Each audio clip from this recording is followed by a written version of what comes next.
All right, so there's a pattern I've been seeing being used inside of Radix UI applications as well as Shadcn UI components, and that is this asChild prop. Now, what is asChild prop? Essentially, this property allows you to replicate all of the props from the parent components or the parent wrapper to the child, and you must pass in a single child here. So if you pass in a second child, it will not be able to work as functional or as properly. And if I save this, you see an error.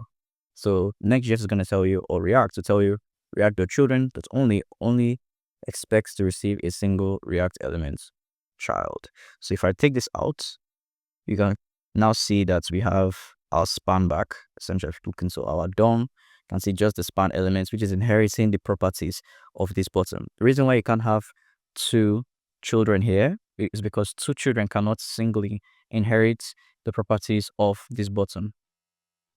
And I'm going to show you how to do that shortly. But if I take out this asChild prop and I save, you can see the button is back in the DOM.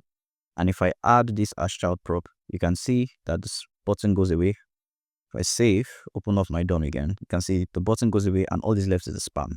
So the span is inheriting all the properties from the button and as well as all of these styles from this button. So let's take a look at the button components. So what I've done here is a very simple button component that has some styling here.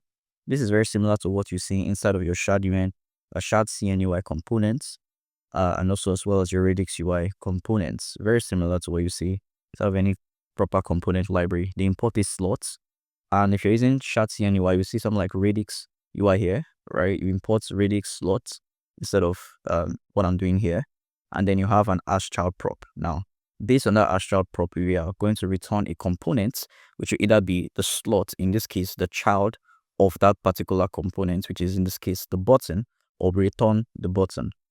Now, I'm going to show you how to build these slot components and how to do it very efficiently in as little code as possible. So let's head over to our slot component.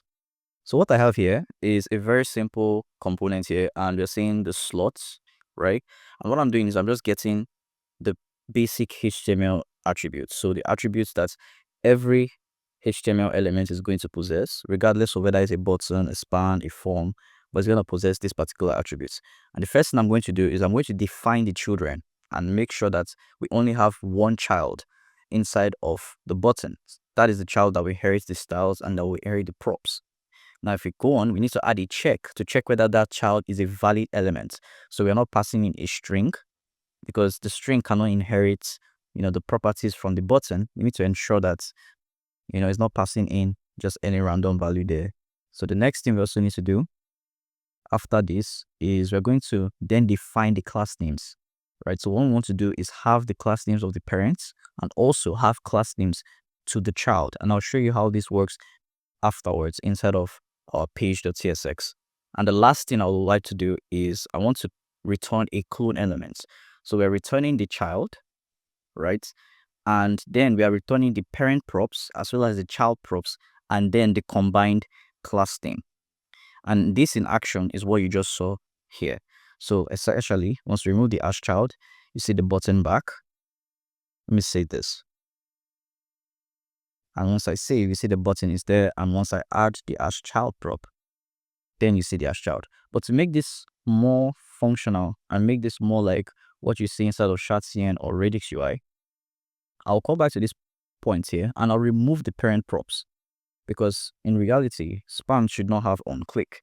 So I'm going to take out the parent props, and that means that once I save this and I come back here, we're not going to have the parent properties inherited on the child. So I come here and I save this. We have the button with an event. You can see the button has an event, and once I click it, go back to my console, you click me, go back to my console and I click more times, and see you click me. Now once I add an asChild property here and I click this, nothing happens. The reason nothing is happening is because inside of these our slot components, we are no longer passing the properties of the parent elements. So all we are passing is just the class name, and that's all we need. And that's how Radix UI and Shadcn UI do it, because the span property is not supposed to have an on-click property. But if you're using this in a real application, this would be more like a href, right? And you want to pass down the styles of the button to the href, and then you use your asChild property. So In this case, I'm just going to use the span as an example, like we did earlier. And this unclear property is not going to be passed to the child. And the only property we are going to need from the parent being passed to the child is just the class name in a lot of cases. So essentially, I saw this pattern and I thought I would show you guys how to build it. If you're going to use this in applications, I'll be really excited to see what you guys can build with it. Thank you so much for watching. Drop a like, and I'll really appreciate it if you can drop a comment as well. Also hit that subscribe button because I'll be dropping way more videos in order to make you a better React developer. Thank you so much for watching. I really appreciate it. Really appreciate you spending time with me, and I'll see you in the next one. Peace.